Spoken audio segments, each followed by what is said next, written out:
आइए आज मां दुर्गा की 9 स्वरूप और उनकी महिमा के बारे में जान लेते हैं। पंचांग के अनुसार वैसे तो पूरे साल में कुल 4 नवरात्रि मनाई जाती है। इनमें 2 गुप्त नवरात्रि, एक चैत्र नवरात्रि और एक शारदीय नवरात्रि कहलाती है। चैत्र और आश्विन माह में पड़ने वाली नवरात्रि प्रमुख होती है। शारदीय नवरात्रि की शुरुआत आश्विन माह के प्रतिपदा तिथि से शुरू होकर दशमी तिथि तक होती है। इस बार नवरात्रि में 110 साल बाद माता नाव पर सवार होकर आ रही हैं, जो अपने आप में एक अद्भुत संयोग है। वहीं माता डोली पर विराजमान होकर विदा होंगी। इस बार शारदीय नवरात्रि 15 अक्टूबर से प्रारंभ होकर 24 अक्टूबर को संपन्न हो जाएंगे।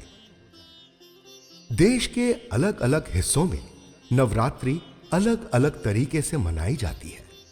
इस दौरान मां भगवती के 9 स्वरूपों की पूजा होती है, व्रत उपवास रखे जाते हैं, गरबा नृत्य का आयोजन किया जाता है और आरती आदि होती है। लेकिन क्या आप जानते हैं कि आखिर नवरात्रि का पर्व क्यों मनाया जाता है? 9 दिनों तक नवरात्रि मनाने से जुड़ी मान्यता।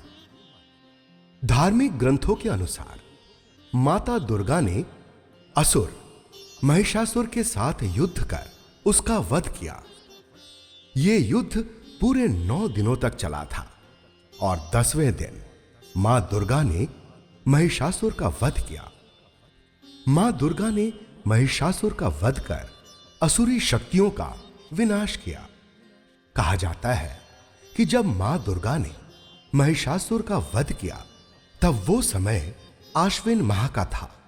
इसलिए हर साल आश्विन माह की प्रतिपदा से लेकर पूरे 9 दिनों तक नवरात्रि का त्यौहार मनाया जाता है, जिसे शारदीय नवरात्रि कहते हैं। क्या है नवरात्रि मनाने का इतिहास? मां दुर्गा के 9 स्वरूपों की पूजा आराधना से जुड़ी नवरात्रि का पावन पर्व मनाए जाने से कई कथाएं जुड़ी हुई हैं। इनमें एक प्रचलित पौराणिक कथा के अनुसार असुर महिषासुर को ब्रह्मा जी से अमर होने का वरदान प्राप्त था। उसकी मृत्यु मानव, असुर या देवता किसी के हाथों नहीं हो सकती थी। उसकी मृत्यु केवल एक स्त्री के हाथ से ही निश्चित की गई थी। यह वरदान पाकर महिषासुर मानवों और देवताओं को सताने लगा। महिषासुर के अत्याचार से परेशान होकर सभी देवतागण त्रिदेव के पास पहुंचे। तब ब्रह्मा, विष्णु और महेश तीनों देवताओं ने आदि शक्ति का आह्वान किया। तब महिषासुर के अंत के लिए त्रिदेवों के तेज पुंज से मां दुर्गा की उत्पत्ति हुई। इन्हें महिषासुर मर्दिनी कहा गया। देवताओं से अस्त्र शस्त्र शक्तियां पाकर मां दुर्गा ने महिषासुर को युद्ध के लिए ललकारा। महिषासुर और देवी दुर्गा के बीच पूरे 9 दिनों तक युद्ध चला और 10वें दिन मां दुर्गा ने महिषासुर का वध कर दिया। इसलिए पूरे 9 दिनों तक नवरात्रि का त्यौहार मनाया जाता है।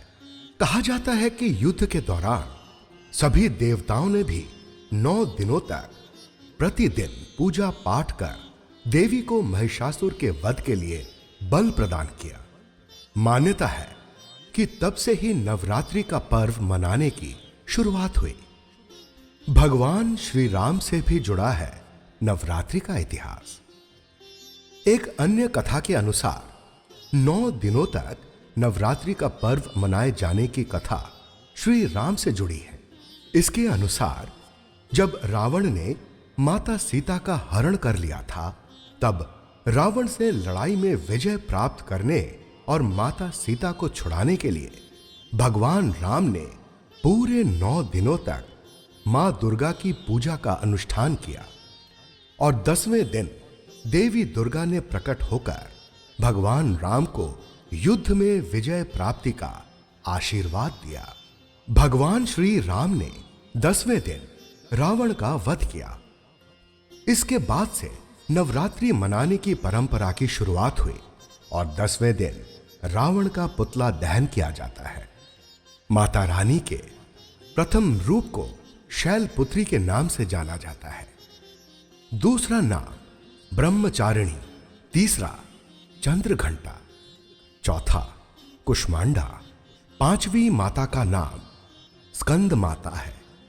देवी के छठे रूप को कात्यायनी कहते हैं। सातवां कालरात्रि, आठवां महागौरी और नौवां स्वरूप सिद्धिदात्री के नाम से प्रसिद्ध है।